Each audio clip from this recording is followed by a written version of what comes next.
The coffee in the JOC tasted like a punishment someone had administered in liquid form. I was on my fourth cup, standing at the console, watching a thermal feed deteriorate in the slow, deliberate way that bad things in this line of work always deteriorate, not catastrophically, not all at once, but in small downward steps, each one a centimeter closer to the floor, each one perfectly spaced to give you enough time to understand what's happening before you can do anything about it. On the center screen, 4 camera feeds from 2 drones circling northeast of Tal Abyad at altitude. Black and white heat signatures, the kind that turns human beings into white shapes and turns the dark into a place where white shapes move through geometry. There was a vehicle fire approximately 600 meters east of the objective. An orange-white flare blooming out of the left quadrant of the feed like a lit match held under a photograph. That fire had not been there 11 minutes ago. It should not have been there at all. Callaway. I kept my voice flat.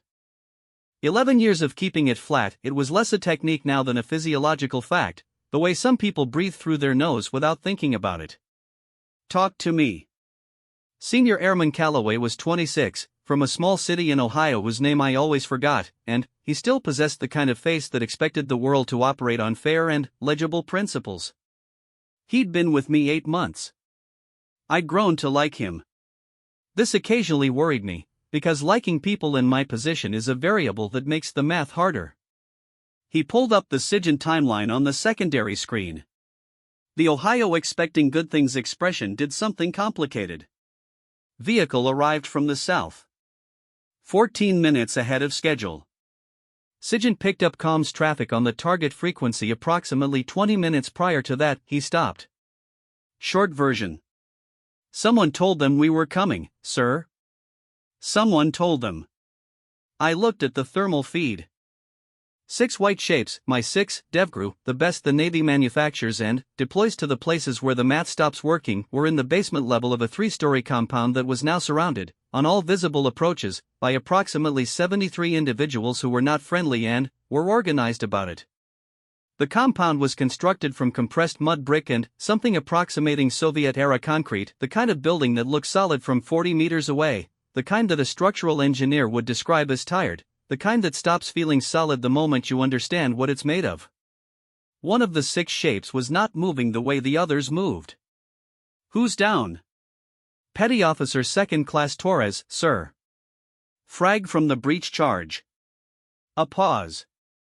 Medics working on him. Torres. 28, El Paso. I'd read his file before every operation in the 12 months I'd been running this rotation because I'd learned, after Kandahar, after Mosul, after a night in Helmand province in 2014 that I do not discuss and will not discuss here, that reading the file was the only thing that kept me from accidentally thinking of people as pieces on a board. Torres, 9 years in. A commendation from Fallujah that used adjectives I'd never before encountered in official commendations. His wife had sent a photograph to the team leader 3 days ago. Their daughter. 4 months old. She had enormous, improbable round cheeks and an expression of profound suspicion, like she'd been watching the world for 16 weeks and had not yet decided to trust it. I put that photograph in a box in my head. Closed the lid. Placed the box on a shelf I do not visit during operations. Primary comms? Hit. They took out the relay package in the courtyard. Callaway checked the secondary diagnostic. Secondary is intermittent. 30 to 40% signal at best. Exfil window? He pulled up the QRF tracker. The 2 helicopters were orbiting south of the border, maintaining station. 37 minutes. 1 window. After that the birds pulled back to the border and he stopped. He knew better than to finish the sentence. Copy. I stood. My back made the sound it makes when I've been at a console too long, a sound that is not dramatic, not operatically painful, just the quiet protest of a body that has been asked to perform one function for many years. Get me the secondary frequency. Patch it through. What came through was static. And then, underneath the static, a voice I did not recognize. Female. Calm in the way that calm becomes when someone has located it through sustained effort and is now operating it deliberately, the way you'd operate a tool. Not viable, I already told you. The northeast corner is structurally compromised down to the first floor junction. A second voice. Male, tight, who the hell are you? I'm the person who knows where the tunnels are. A half-second pause that contained no softness. You want to keep arguing about my credentials, or you want your team to walk out of this building tonight? I'm genuinely flexible on the first question. Calloway looked at me. I looked at the thermal feed. 7 shapes in the basement. Not 6. I'd counted 6. I counted again. 7. The 7th was smaller than the others, crouched against the east wall, and, based on the body language of the shapes surrounding her, she had been there for some time and the surrounding shapes were not happy about it. Who was that? I said. It was not a question. Calloway was already typing. His face did something I hadn't seen from him before and couldn't name. The Ohio good faith expression went somewhere else entirely, somewhere I couldn't follow. She's listed on a separate manifest. CIA SAD, Paramilitary Division. He read it again to be certain. She was supposed to have exfilled 4 hours ago. She did not exfil 4 hours ago. No, sir. Why not? He pulled up the file. The photograph came first. Small woman, early 30s, dark hair pulled back with the efficiency of someone who doesn't think about their hair. A stillness in the photograph that belonged to people who have understood that cameras are watching and decided not to give them anything useful. Brown eyes, not warm, not cold, just present, the way eyes look when they've already processed the situation and arrived at a conclusion they're not advertising. Name, Reyes, Maya. Age, 31. Hometown, redacted.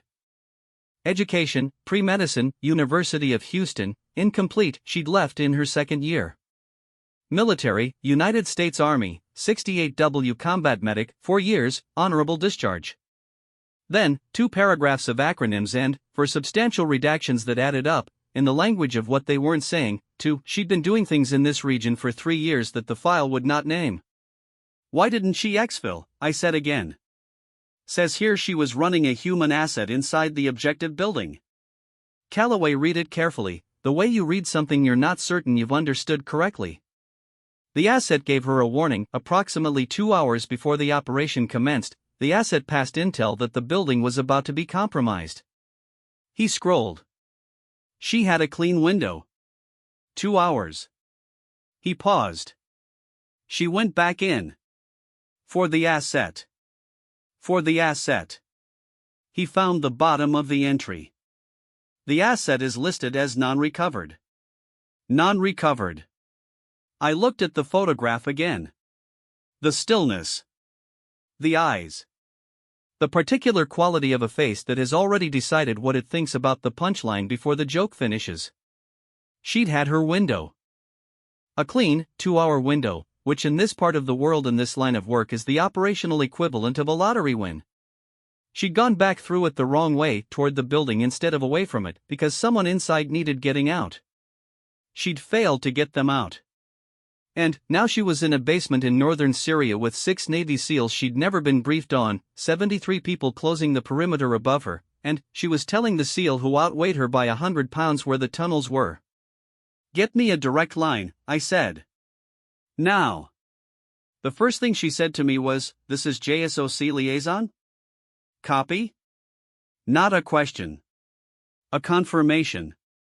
She already knew I was there. Perhaps the patch had made an audible signal she recognized, or perhaps she'd simply assumed someone was listening and addressed the assumption directly. I have thought about this detail more than I expected to. Copy, I said. What's your status? 6 alive, 1 non-ambulatory, medic says controlled bleed, possible arterial frag. I have a route but, it's tight. Then, without a pause, what's the QRF window? 31 minutes. A pause. Not hesitation, I'd been listening to voices under pressure long enough to know the difference. Hesitation has an upward inflection, the sound of someone hoping the answer will change if they wait long enough. Calculation is flat.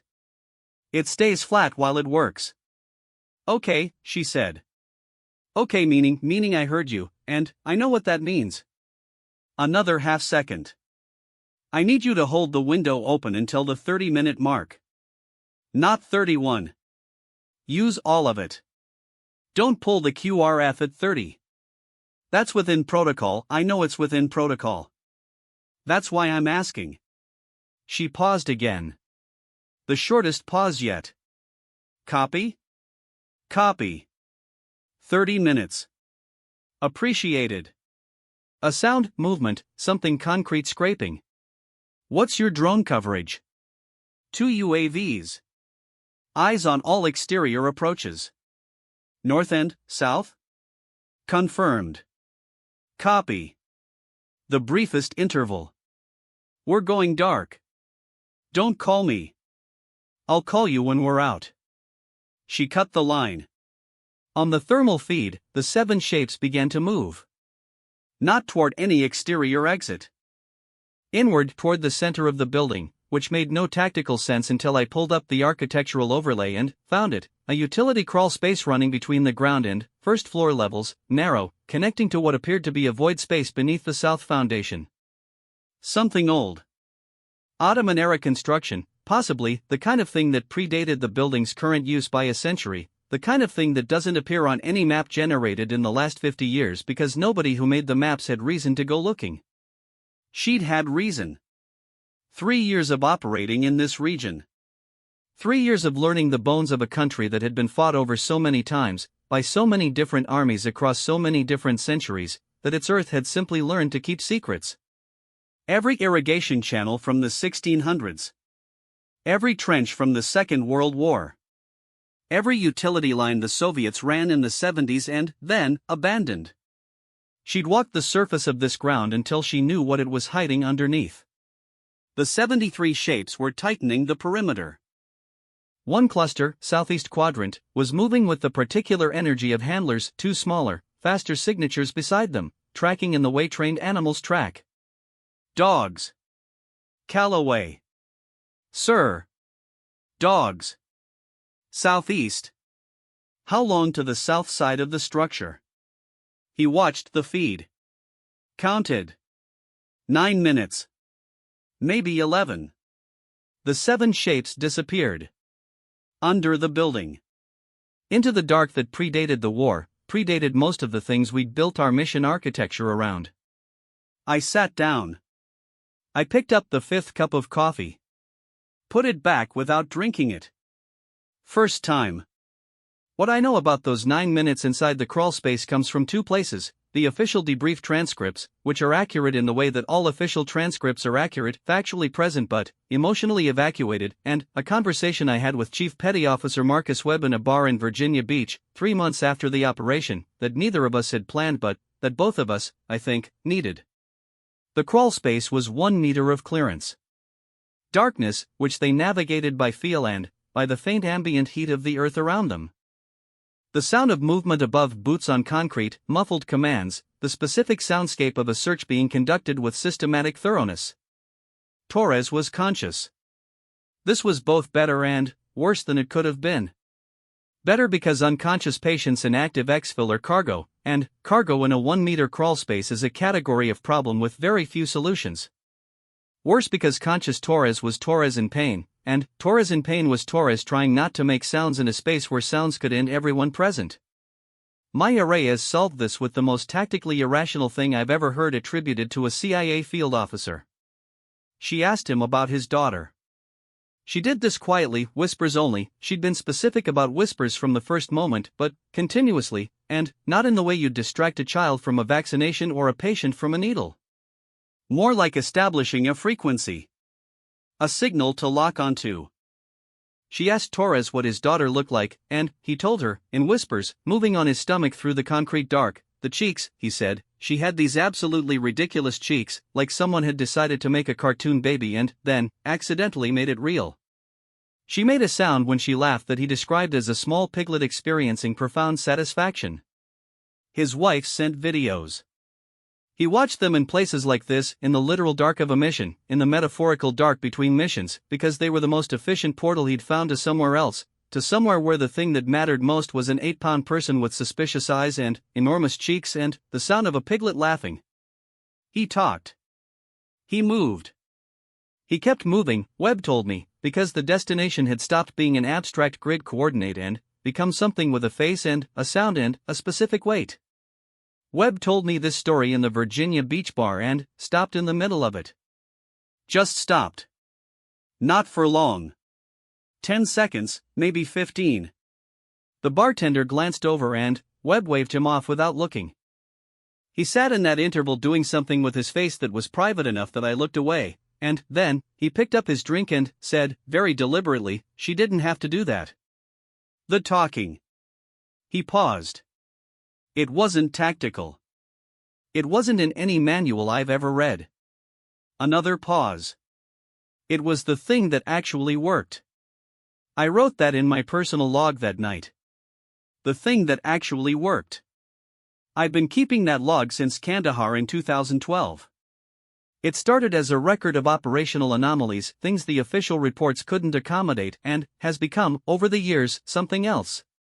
A parallel archive. The true version, running underneath the sanitized one, the way the drainage channel ran underneath a building that nobody was supposed to know about. Webb had 2 Silver Stars and a Navy Cross and 14 years of experience in some of the worst places American policy had found it expedient to put people. He was not a person prone to being undone by things. He'd told me at the start of that conversation that he wanted to talk about what happened, and I'd said okay, and he'd said, I want to talk about what actually happened, and I'd said, yeah, that's what I meant. He'd nodded. Like I'd confirmed something. 22 minutes into the window, the 7 shapes reappeared on the thermal feed. South side. Exterior. Below the building's ground line, they were in a drainage channel that wasn't on any of our maps because it predated every map we had. They were moving. All 7. Torres was supported between 2 of the others, 2 white shapes close on either side of a third, a configuration that reads on thermal as a 3-headed silhouette, a strange asymmetric ghost moving up a dry channel in the dark. But, moving. Upright. Ambulatory. I had not heard from her in 22 minutes. I want to accurately describe what 22 minutes of radio silence sounds like when you're monitoring a person you can't reach inside a building you can't enter in a country you're not officially in. I've tried to write this sentence several times and none of the versions are honest. The honest version is that I held the console edge for a while, and then I sat on the counter, and then I stood again, and Calloway, and I did not speak because there was nothing to say that wasn't just weather, just noise to fill the absence of the signal we were both listening for underneath the static. At 28 minutes, the radio came alive. JSOC liaison, this is Reyes. 7 moving at extraction point Bravo. Request immediate exfil. Calloway made a sound beside me that he would have been embarrassed to have heard. I chose not to record it in the log. Some sounds don't need documentation. Copy 7 moving, I said. Birds on approach. 3 minutes. Copy 3 minutes. Then, sir. Yeah. I need a Hellfire on the drainage channel entrance. South side. She gave me coordinates without being asked, she'd had them memorized or calculated in the dark, in the 9 minutes underneath that building. Before the birds arrive if possible. Confirmed. 30 seconds. Appreciated. The briefest interval. Thank you. She cut the radio. The Hellfire hit at 33 seconds, close enough. It collapsed the drainage channel entrance and persuaded the lead pursuit element that the direction they'd been heading was no longer a reasonable career choice. The helicopters reached extraction point Bravo 38 seconds after that, which was the kind of timing that only happens in official reports because nobody who writes fiction would have the nerve to put it on the page. On the thermal feed, 7 shapes moving toward 2 incoming rotor signatures. I exhaled. My hands, which I had not noticed clenching, unclenched. All 7 aboard, Calloway said. I nodded.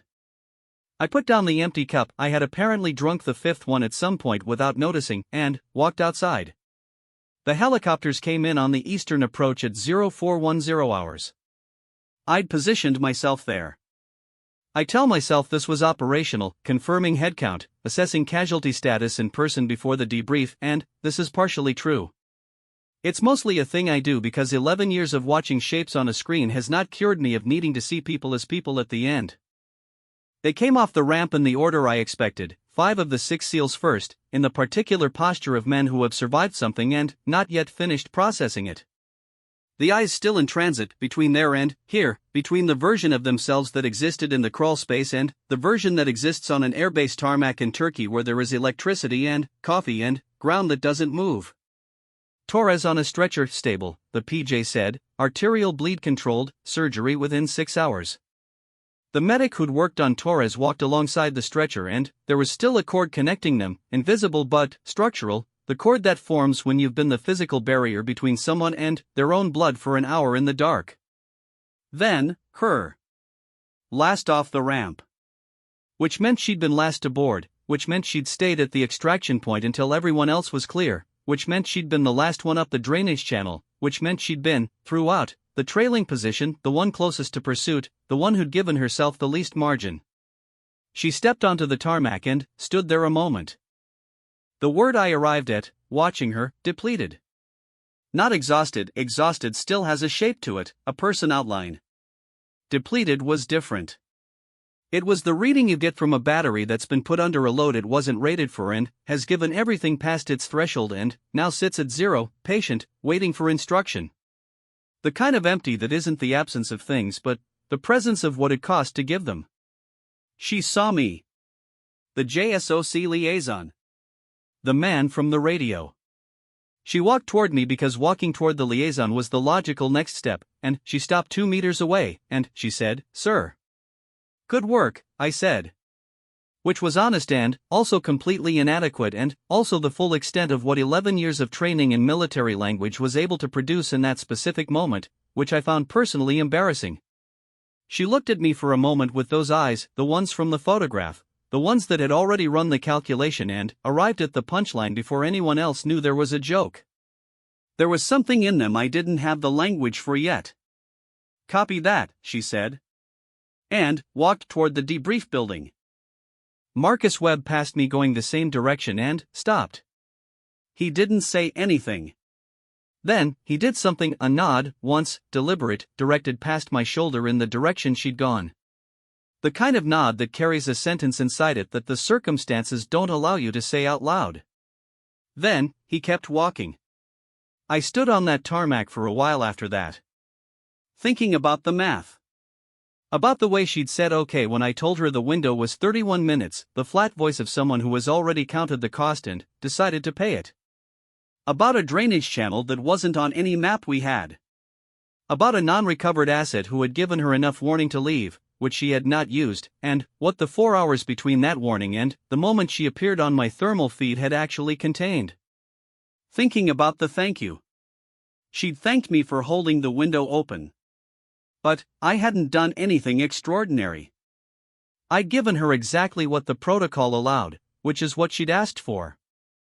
I'd held the window for 30 minutes instead of 31, which is the definition of following a rule rather than breaking one. Why thank me for that? It took me 3 months to understand it. She'd thanked me because she hadn't expected to be there for it. I went back inside and filed the operation as successful. 7 recovered. Mission parameters exceeded. Standard language. Clean language. The kind that generals understand and that contains absolutely nothing of what I just watched. Then, I opened the personal log, the one no CO has ever asked to read, the one that has been running parallel to the official record since Kandahar in 2012, and I wrote the first true thing I'd put in it in a long time. I wrote, "There's a particular kind of courage that doesn't announce itself. It operates in crawl spaces. It asks bleeding men about their daughters. It knows where the tunnels are." I wrote, "I don't know what happened to the asset she went back for."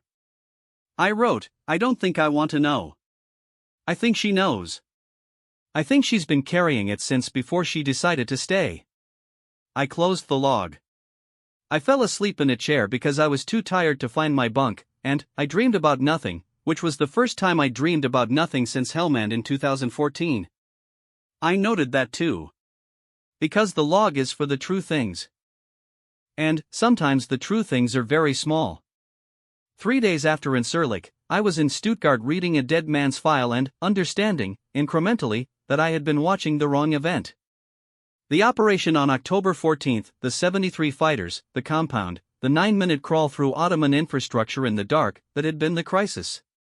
Categorically. I had written it as the crisis. I had filed it, reported it, briefed upward on it, and been thanked by 2 colonels and a brigadier general for the management of an asset recovery operation that had exceeded parameters. But the crisis, I was now understanding, had started 4 hours before any of that. It had started in a room in that building with a Syrian doctor named Khalil Mansour who had been passing logistical intelligence to the CIA for 2 years, and who had been dying of a gunshot wound before Maya Reyes arrived, and who had managed, somehow, in the time between the shot and the moment that killed him, to tell her the one thing that none of us had known we needed. I did not have this information from her. She hadn't offered it and I hadn't asked, not yet, because the debrief in the 12 hours after the extraction had been conducted by her handler, a CIA officer named Doss who I'd never met in person and whose phone voice suggested a person who handled a great deal with practiced efficiency and a great deal of suppressed fury, and Doss had made it very clear, in that phone call, that Maya Reyes's activities before, during, and after the October 14 operation were a matter of agency. Equities and not a subject he was inclined to discuss with a JSOC liaison who had, as Doss put it, tangentially assisted. Tangentially assisted. I'd held the window open for 30 minutes instead of letting it close and she'd gotten 7 people out of a drainage channel with 9 minutes to spare. But, tangential. I wrote tangentially assisted in the personal log that night because it was precisely the kind of phrase that deserved to be preserved as evidence of something.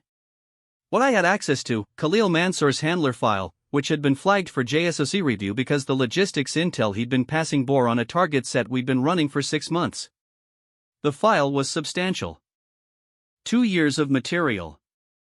Routes, supply chains, command structure fragments, the kind of granular information that comes from someone who had been inside the machine long enough to understand its plumbing.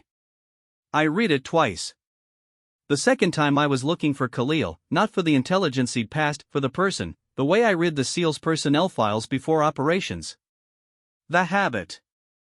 He was 53 years old. He'd trained as a physician in Damascus in the 80s.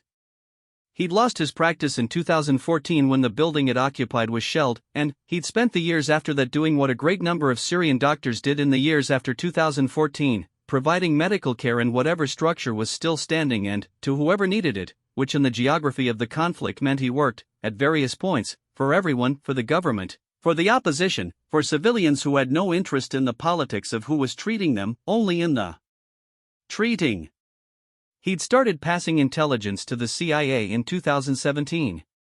The file didn't explain why he started. It rarely does. He had a wife. 2 daughters, 16 and 20. The file listed their names. I read the names once and then looked at the wall of my office in Stuttgart for a moment before continuing. He had been running a second piece of intelligence when the building was compromised. Not a route or a logistics chain, something more specific. A location. The file was redacted at this point, black bars across 4 lines, but the context around the redactions was enough, a fixed site, significant, something the handler had been working to confirm for 8 months. Khalil had been the one who could confirm it. Khalil was dead. Which meant, and this was the math I sat with for a long time in Stuttgart, alone with bad German coffee that was still better than the JOZ coffee in Incirlik, the confirmation was gone with him. Unless he'd told someone before he died. I called Doss. He answered on the 3rd ring with the energy of a person who had caller ID and had decided to answer anyway out of a kind of weary professional obligation. Harmon. Doss. I told you, did she get the confirmation on the fixed site? A pause. The pause of someone deciding how much of the truth is tactically advisable. That's an agency, I know it's an agency matter. I'm asking anyway. I let that sit for a moment.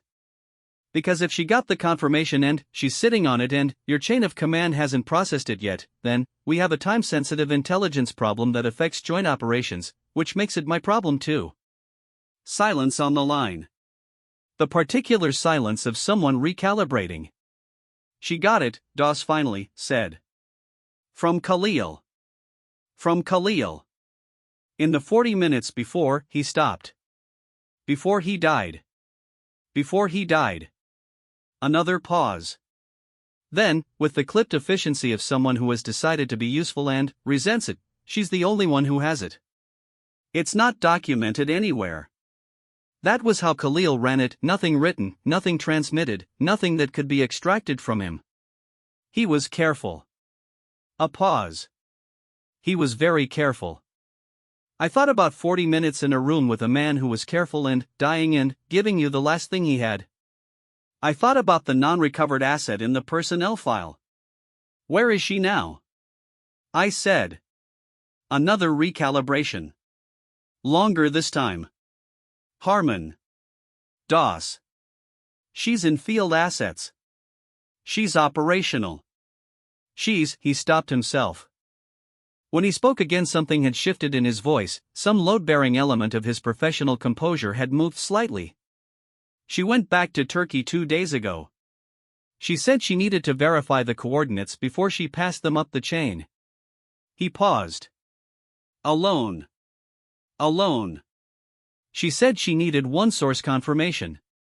He said this with the tone of someone who understood, professionally and personally, that the woman he was describing was doing something that she had not been cleared to do, and that he had not stopped her, and that he was now in the particular position of a person who chose not to stop something they could see coming.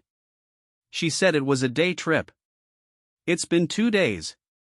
Yes, DOS said. I know. I drove to the Stuttgart airfield in the dark and was in Ankara by 0700. This was not a sanctioned trip. I told my assistant I was following up on the Torres casualty paperwork with the Army hospital, which was true in the sense that I did call the hospital from the car to the airfield and confirm that Torres had come through surgery well and was being transferred to Landstuhl, and that his wife had been notified, and that the daughter with the round cheeks and the suspicious expression would grow up with a father who would be telling this story for the rest of his life, probably with embellishment. I noted Torres's status in the log. This is the kind of small fact I am constitutionally unable to omit. Ankara was grey and cold in the particular way that Turkish October is grey and cold, which is to say completely, down to the bone, in a way that makes you feel like the season is a personal comment.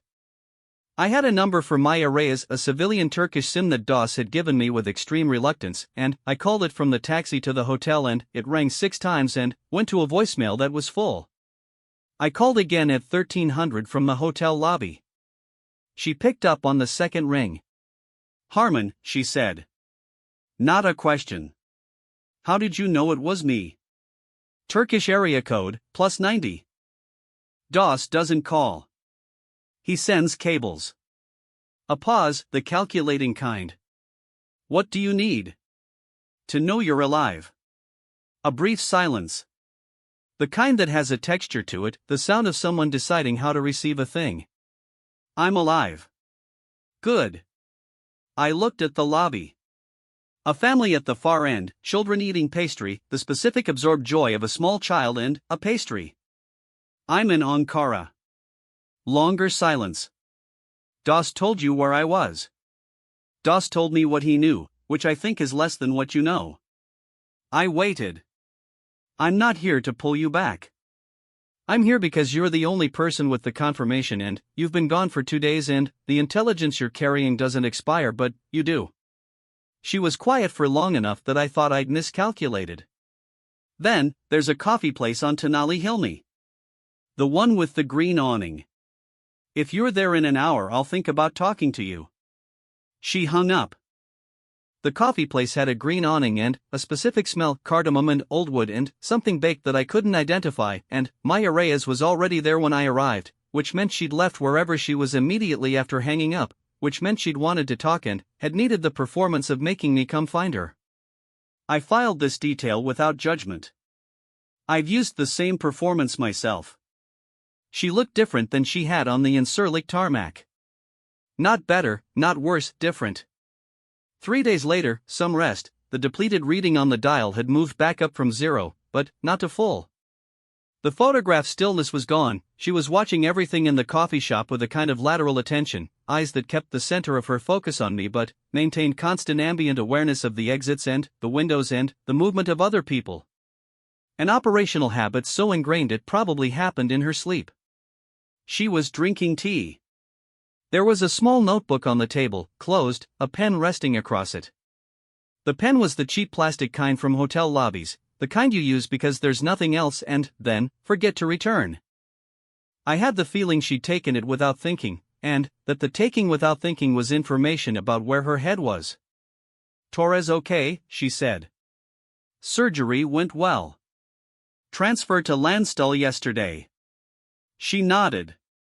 "Once." Something in the set of her shoulders did something small and private and then settled. "Who told you about Khalil?" she said.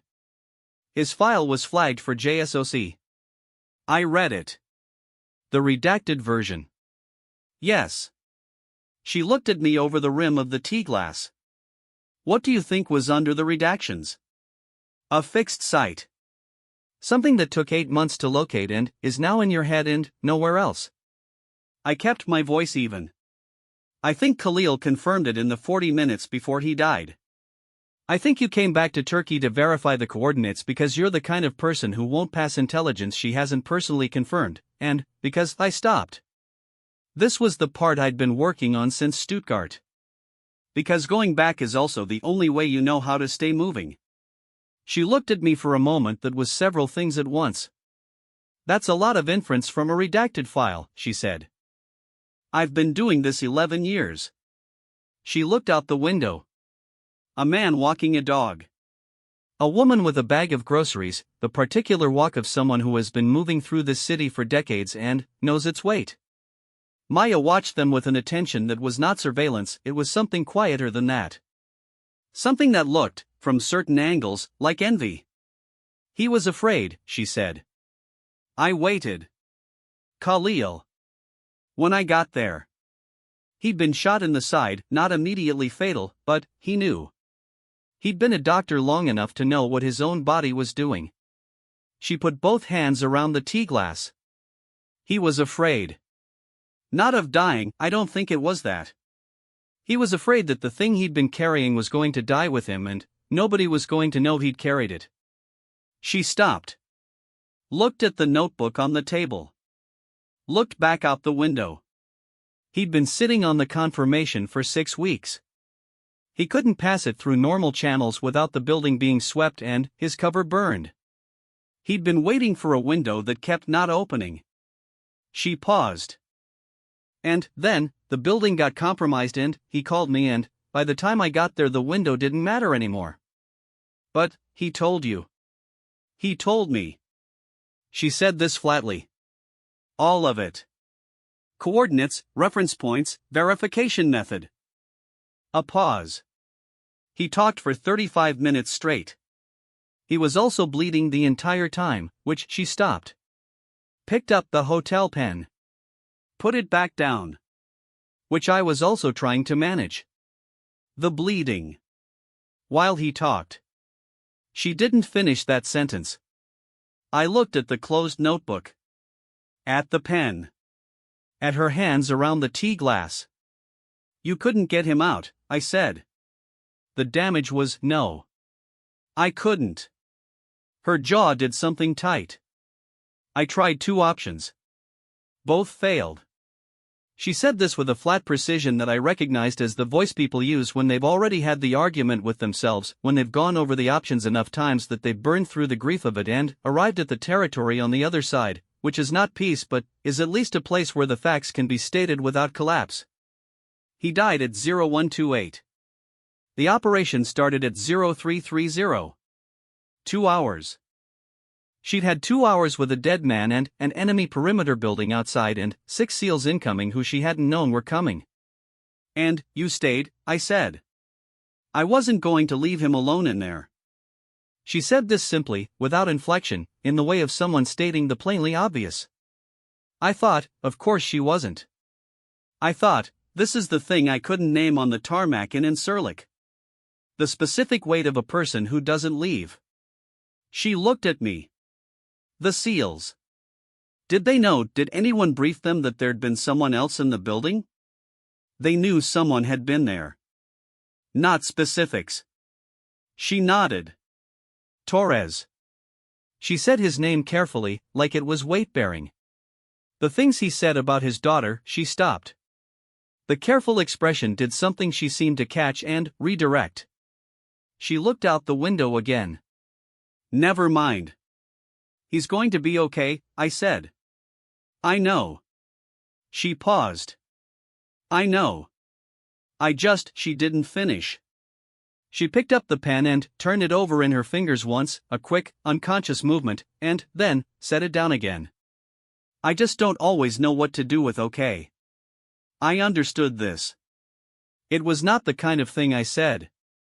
She told me about the fixed site over the next 40 minutes. The coordinates. The verification. The 2 days she'd spent in a small town north of Ankara following Khalil's reference points until she could confirm what she'd been told was there. She was methodical in the telling, precise, organized, the kind of briefing that translated directly into an operational assessment. I took notes. She watched me take them without objection. What Khalil had confirmed was a logistics coordination point, not a weapons cache, not a command node, but the kind of mid-tier supply chain hub whose absence would degrade the network it served by approximately 40% over 6 months. The kind of target that doesn't make headlines, that no one films being destroyed, that matters entirely in the quiet arithmetic of how a network sustains itself. The kind of thing a careful man would carry in his head for 6 weeks waiting for a window that didn't open. You're going to pass this up the chain, I said. Today. She said it with the firmness of a decision she'd already made, which was the only kind she seemed to make. I wanted to verify it first. I wasn't going to give anyone coordinates that turned out to be wrong. She paused. Khalil was careful. I wanted to be careful too. I closed my notebook. Outside the window the city moved through its afternoon, traffic, a school group, an old man feeding pigeons with the methodical generosity of someone who has done this every day for years. Maya watched it with that quiet attention that I'd been trying to categorize since she sat down. Can I ask you something? I said. She turned from the window. On the radio. You thanked me. I kept my voice neutral. For holding the window. But, you asked me for something that was entirely within protocol. I didn't break any rules. I just used the time that was already allocated. She looked at me for a moment. I know, she said. So why? Because I didn't think I was going to need it. She said this quietly. The calculating pause was absent from it. This was a different kind of sentence, one she'd had ready for a while. I had a plan that didn't include the 30-minute mark. I had a version of that night where I didn't. She stopped. Started differently. I stayed because of Khalil. I wasn't sure I was staying for me. The coffee shop sounds filled the interval between us. You were planning for, I was planning for all the options, she said. Including the ones where I don't walk out. She said this the way you'd say I was planning to take the highway, but I mapped the back roads too practically, without drama, with the flat specificity of someone for whom that calculus has become operational habit. When you held the window open and I got everyone out, I realized I was going to have to think about what came next. Which I hadn't. A small pause. I hadn't really planned for what came next. I looked at the hotel pen on the table. At the closed notebook. I thought about the tarmac in Incirlik. The depleted reading. The 0 on the dial. I thought, she was thanking me for a future she hadn't written into the plan. Okay, I said. Copy that, she said. Something happened in her face that was very small and brief, not quite a smile, more the ghost of one, the structural possibility of one, and then, it was gone and she looked back out the window. She passed the intelligence to DOS that afternoon. I called in the fixed site coordinates to my own chain of command from the hotel room, citing verification by a CIA asset, and, by 0200 the following morning the logistics hub had 2 separate JSOC task forces working targeting packages against it. The strike happened 6 days later. I was not in the JOC when it happened. I was in Stuttgart, in my office, reading Torres's medical update. He'd been cleared for transfer back to the States. he was going to miss the rest of the rotation. He was going to be home in time to watch his daughter figure out what crawling was when the confirmation came through. Hub neutralized. Secondary effects ongoing. Assessment: 38% degradation in network logistics capacity over the projected period. Khalil had been right about 40%. He'd been careful enough to underestimate. I wrote this in the log. I wrote Khalil's name in the log, which I don't usually do. I usually write designations, code names, roles. I wrote his name because he'd carried something for 6 weeks in a place where carrying it was fatal, and he'd given it to the one person he trusted, and that person had stayed with him in a building while an operation closed in around them because she was not, constitutionally, the kind of person who left. I wrote, Khalil Mansour was a careful man. He is why it worked. Nobody will write that in the official record. I'm writing it here. I wrote, there are 2 daughters and a wife somewhere in Syria who know that he died. I don't know what they know about why. I think about this more than is operationally useful. I closed the log. Then, I opened it again and added one more line, because the log is for the true things and this was true. I wrote, she didn't plan for what came next. She is what comes next. I'm not sure she knows this yet. Then, I closed it. And I went to find something to eat that wasn't coffee. And outside my window Stuttgart was dark and cold and completely indifferent to everything I'd just written, which seemed about right. 1 week after Ankara, I got a postcard. There was no return address. Postmarked Istanbul. No signature. 3 lines in handwriting that was precise and slightly cramped, the handwriting of someone who writes fast, and, rarely, the pigeons at the coffee place were fed by the same man every day for 11 years. He told me he does it because the city is hard on small things and somebody ought to remember that. I thought you'd want to know that. Also, the pen was mine. I forgot I had it. I read the postcard twice. I put it in the log, tucked into the back cover where I keep the things that don't have categories yet. Then, I went back to work. But, I kept thinking about those pigeons. About a man who'd been doing the same deliberate, unglamorous, structurally irrelevant act of care for 11 years because the city was hard on small things and somebody ought to remember that. About the specific kind of person who notices that and thinks to tell someone. About what it means to plan for all the options, including the ones where you don't walk out, and then find yourself in a future you didn't write into the plan, and have to figure out what comes next from a coffee shop in Ankara with a hotel pen and a closed notebook and the rest of your life unscheduled in front of you. I didn't have a word for this yet. I've been looking for the right one ever since. I requested the reassignment. I told my CO it was a career move, that 8 months in a liaison role was the ceiling for meaningful contribution, that the training pipeline was where I'd add more value to the next cycle of operations, that I was better utilized in an instructional capacity. I made this case in a memo of approximately 400 words that was professionally impeccable and contained no mention of the real reason. The real reason was in the log. I'd written it 3 days after Ankara, in the middle of the night, in one of those sentences that comes out of the pen faster than you'd intended and, then, sits on the page looking at you. The sentence was, I've been in the JOC for 8 months and I've stopped seeing the people in it as anything except operational problems.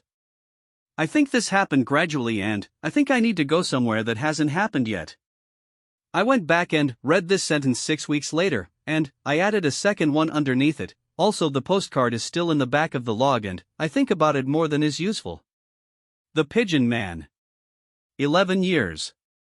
The city is hard on small things and somebody ought to remember that. I was not, I understood, behaving with the operational detachment that my position required. I went to Dam Neck in March. I was assigned to the Green Team training cycle as a liaison for interagency integration, a title that meant, in practice, that I sat in on training scenarios and wrote assessments and occasionally argued with instructors about the gap between what we teach candidates about intelligence and what actually happens in the field. I did not mind this work. I was good at it. The candidates were 25 and 30 and 33 and they were in the process of being built into something, which is interesting to watch up close in a way that is different from watching it at altitude on a thermal feed. I'd been there 3 months when my arrayas arrived to teach. She came in on a Tuesday in June and I didn't know she was coming. This is the kind of operational irony I would normally note in the log with dry amusement and then move past, except that I was crossing the courtyard from the admin building to the mess hall when I saw her, and I stopped walking for a full 3 seconds, which is the kind of unconscious full stop your body makes when it registers something before your brain has caught up to registering it. She was in the middle of the main training yard. A group of 12 Green Team candidates around her in a rough circle, sitting, some standing, and she was talking, and they were doing the thing that people do when someone has their complete attention, very still, the specific stillness of active listening rather than polite listening, the difference between a room that is being talked at and a room that is being talked to. She didn't see me. Or if she did, she didn't show it. I went to the mess hall, drank bad coffee, and wrote in my log, "She's here." Then, I crossed that out and wrote something more useful, which was, "Remind yourself you're here to work." The next 3 days were the strangest professional experience of my career, and my career has included a year in Afghanistan and a week in Mosul and an incident in 2016 that I am contractually unable to describe in any document, classified or otherwise. What made it strange was this: I had spent 8 months constructing a portrait of Maya Reyes out of fragments. Out of a thermal feed and a radio voice and a redacted file and a debrief transcript and a bar conversation with Marcus Webb and a coffee shop in Ankara and a postcard with no return address. I had assembled these fragments the way you assemble a picture you've never seen the original of, carefully, attentively, with the awareness that any piece might be wrong. And now she was 40 meters away, in a training yard, doing the thing she did. And the picture I'd assembled was close. Close, but not complete. There was a dimension in the original that the fragments hadn't given me. The way she listened. The module she was teaching was called Human Fundamentals, which is the training pipeline's version of how to cultivate and run a human intelligence source. I'd sat in on this module 3 times with previous instructors, and it was typically taught the way most tradecraft modules were taught, sequentially, technically, with case studies and scenario exercises designed to test whether candidates could identify the correct operational principle and apply it under controlled pressure. Maya Reyes did not teach it this way. She started the first session by asking the candidates to tell her about a time they'd had to ask someone for something they knew the person didn't want to give. Not an intelligence scenario. A personal one. She was specific, personal, not professional, something with emotional weight. The room was uncomfortable for a moment, the particular discomfort of operators who have been selected and trained precisely for their ability to function in high-stress environments and who are not, by nature or by culture, oriented toward the sharing of personal emotional experience with people they've known for 40 minutes. One of the candidates, a SEAL named Restrepo who had a quiet, methodical way of moving that I'd noticed in previous sessions, said, "When I asked my father to come to my commissioning ceremony after he'd said he wouldn't." Maya looked at him. Not with the evaluating look of an instructor calculating whether the answer was correct. The other kind. The kind that simply acknowledged that someone had said something real. "What did you do?" she said. I told him what it meant to me. Not why he should come. Why it meant something. Restrepo paused. I told him I was going to do it whether he came or not, and I wanted him to be part of that version, but I was okay either way. He paused again. He came. What made him come, she said. Restrepo thought about it. I think because I wasn't asking him to do it for me. I was asking him to do it for himself. So he'd have the version where he was there. Maya nodded. Once. Then, she let the silence sit for a full 5 seconds, long enough to be deliberate, before she said, "That's what running a source is." And, then, she taught the module. But, it was different now, because the module had a foundation that the technical version doesn't have, the understanding that the thing you're asking for from another human being is almost never the information. The information is what they give you when you've already given them something else. A reason. A future they'd rather have than the one they're currently in. I sat in the back of the room and watched them watch her, and I thought about a 1-meter crawl space and a man talking about his daughter in whispers, and I thought, this is what it looks like when you teach the thing that actually worked. On the 3rd day, she was running a scenario exercise in the South Training Yard when it went sideways in a way that nobody had scripted. The scenario involved a candidate playing the role of a reluctant source, a civilian asset with divided loyalties, and another candidate playing the intelligence officer. Standard pressure test. The source had information, the IO needed to establish trust under time constraint. The exercise was graded on whether the IO identified the correct approach. The candidate playing the source, a 26-year-old named Park, who I'd assessed as technically gifted and emotionally rigid in the way of very smart people who have learned to treat emotional intelligence as a variable to be optimized rather than a quality to be developed, went off script. He started to cry. Not dramatically. Not a performance. The quiet kind that happens when something unexpected surfaces and the face goes ahead of the mind. The scenario had been built around a fictional asset protecting a family, and Park had a family. I knew this from his file. He'd mentioned his younger brother in his psychological assessment, and something in the exercise had found the gap between the fictional family and the real one and slipped through it. The other candidate, the IO, froze.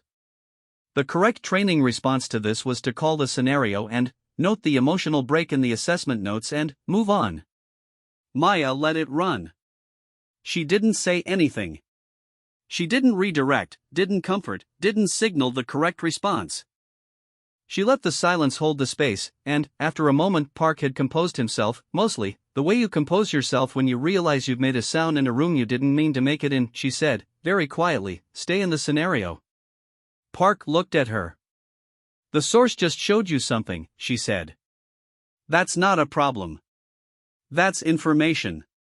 What does it tell you about what he needs?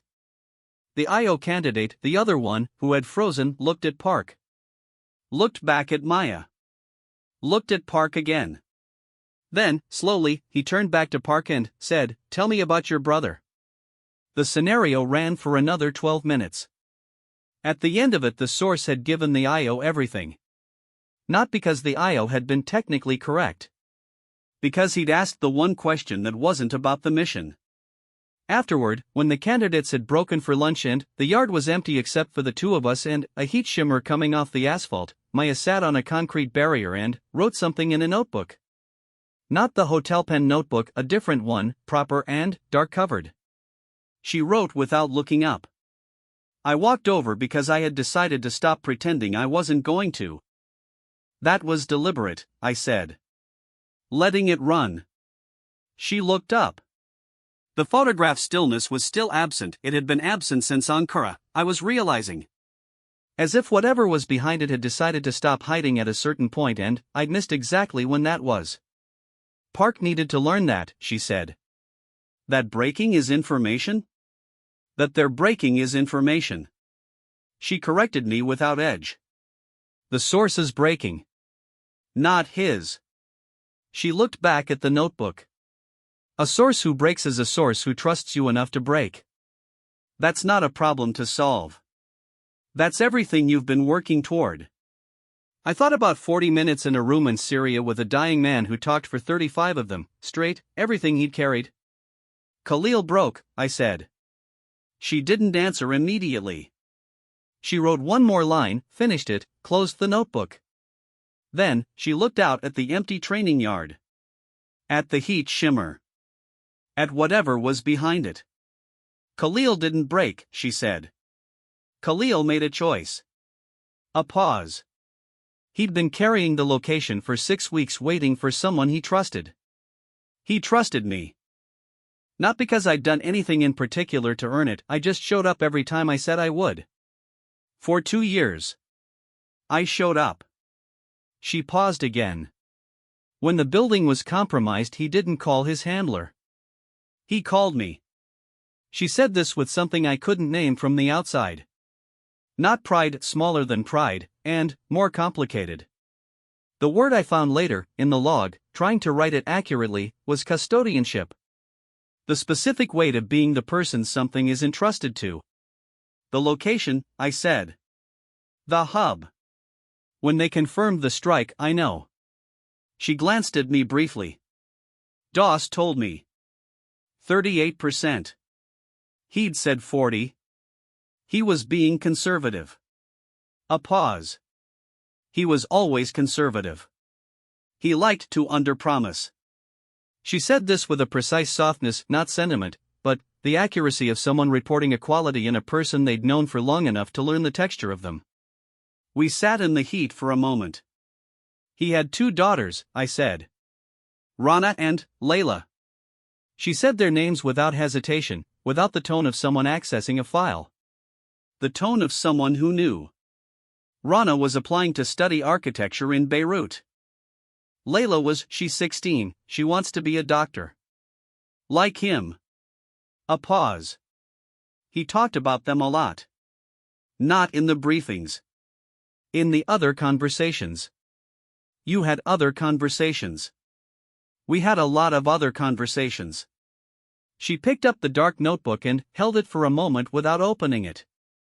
He used to complain about the olive oil in the neighborhood. He said the good kind was getting harder to find because of the distribution disruptions, and he'd found a source for it, a farmer, hour outside the city, and he was very pleased about this. A pause. He told me about it every time I saw him. She said this last part in the flat way, the way I recognized now as the language of something true that is also too heavy to say in any other register. I think about Rana and Layla a lot, she said. I think about whether they know that what he did is why they're going to have a different kind of future than they would have had. She paused. They'll never know. It doesn't work like that. No. I know it doesn't work like that. I don't need it to work like that.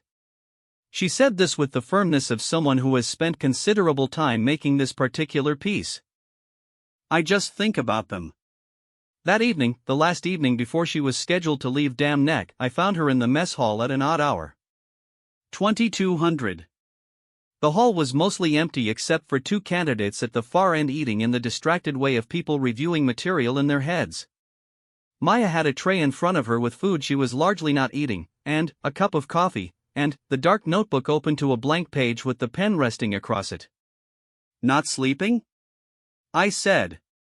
I sleep fine. She looked at me. You're the one who looks like you don't sleep. This was true. I sat across from her with my own coffee, the Dam Neck mess hall coffee, which was substantially better than the Josie coffee and which I drank in quantities that my doctor had described as aggressive, and we were quiet for a while in the way of 2 people who have run out of things to not say. I keep a log, I said. She looked up from the notebook. I've kept it since Kandahar. I stopped. Tried again. The official record is accurate. Everything I file, everything that goes into the reports, it's accurate. But there's a version of everything that doesn't fit in reports. The true version. I keep it separately. She watched me. I've been writing in it since October, I said. Since the operation. Writing about what I saw. About the parts that don't translate into operational language. I looked at my coffee. About you. About Khalil. About what I've been trying to understand about how this works. She was quiet for a moment. Then, can I read it? I looked at her. No, I said.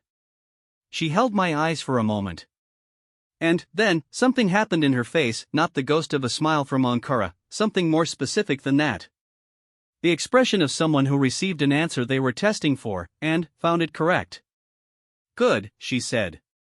That's right. I didn't ask her to explain this. I thought about it instead, in the way I'd been thinking about things she said since October, slowly, turning them over, finding that they meant something different at different angles. She was asking whether the log was real. Whether it was the kind of private thing that stays private, the kind that has value precisely because it doesn't get passed around, doesn't become a resource, doesn't serve a function beyond the function of being true. If I'd said yes, she could see it, the log would have become something else. It would have had a reader. It would have been shaped, retrospectively, by the knowledge of being read. The right answer was no. She knew the right answer and was checking whether I did too. The postcard, I said. She picked up her fork, looked at the food, put the fork down. What about it? The Pigeon Man. 11 years. I paused. You sent it because you thought I'd want to know. I sent it because it was true, she said. I was walking past and I started talking to him because that's what I do. I talk to people, and he told me about the 11 years and she stopped. I thought about the log. About the things that don't fit in reports. She paused. I figured you'd put it in the log. I did. She looked at me for a moment. Outside the mess hall windows, the base was doing what bases do at night, quietly maintaining itself, the particular nocturnal hum of a place that never actually turns off. Somewhere outside a vehicle moved. A light changed. I still don't plan that far ahead, she said. The future thing. I'm working on it. She said this with a self-awareness that was precise and unself-pitying, the tone of someone doing maintenance on a system they understand imperfectly. Ankara helped. Talking to you helped. She paused. I'm not sure I figured out what comes after not planning to walk out. You're doing it, I said. She looked at me. You're teaching Park about breaking. You're teaching them about Restrepo's father and asking the question that isn't about the mission. I paused. That's what comes after. She was quiet. Then, Khalil's younger daughter wants to be a doctor, she said. Layla. She said this as if it explained something. As if it was the point of the sentence she'd been working toward. Someone ought to make sure she gets to be a doctor. I didn't know what to say to this. I said, yeah. She looked at the notebook. At the blank page. I should go, she said. Yeah. She stood up. Picked up the dark notebook. Looked at the blank page one more time, then closed it without writing anything in it, and, that absence, the page she'd chosen not to fill, sat on the table between us for a moment before she tucked the notebook under her arm. For the log, she said. She wasn't looking at me. She was looking past me, at the two candidates eating at the far end of the room. That thing you said, about being the person who doesn't leave. She paused. It's not a choice I made once. It's a choice I keep making. Another pause. I don't know if that's better or worse. I just wanted you to know it's not one decision. She walked out. I sat with my coffee and the empty tray and the blank page she'd chosen not to fill. The two candidates at the far end of the room talked quietly about something I couldn't hear. Outside the window the base maintained itself through the night, the way it always does, the way all the necessary things do, continuously, quietly, without announcement. I watched her car leave at 0600 from the window of my office. She drove a government pool sedan, gray, unremarkable, the kind of car that disappears into any parking lot in any city. She didn't look back at the building. She drove toward the main gate in the particular way she moved through everything, forward, at a considered pace, with peripheral awareness I'd recognize from 40 meters away. The gate opened. The gray sedan went through it. I opened the log. I'd been adding to it since October, 8 months of accumulated true things, the parallel record running underneath the official one, and the log was getting full. I'd have to start a new one soon. I thought about this, the log full of things that don't fit in reports, and a new one beginning, and whether the new one would also accumulate 8 months or whether it would accumulate more or less. I'd been thinking about what she'd said. About the choice not made once but kept. About not planning for what comes next and, then, having to construct the next thing from whatever's left after the plan runs out. About Layla Mansour, who wants to be a doctor. About a pigeon man in Ankara who has been doing the same unglamorous act of care for 11 years because the city is hard on small things. About what it means to run a source, that the information is never the thing. The thing is the reason. The future they'd rather have. I picked up the pen. I opened to the next page. I wrote the date, June 2020, and then, I sat for a moment thinking about what came next, about how to begin the sentence that contained everything I'd been working out since October. I wrote 2 words. Then, my phone rang, and I closed the log, and I went back to work. The log currently has 417 entries spanning 8 years, covering 31 people whose names I know, 2 drainage channels, 1 postcard, and 1 blank page in someone else's notebook. I keep it because the official record is accurate. And because accuracy and truth are not always the same thing. And, because the city is hard on small things, and somebody ought to remember that.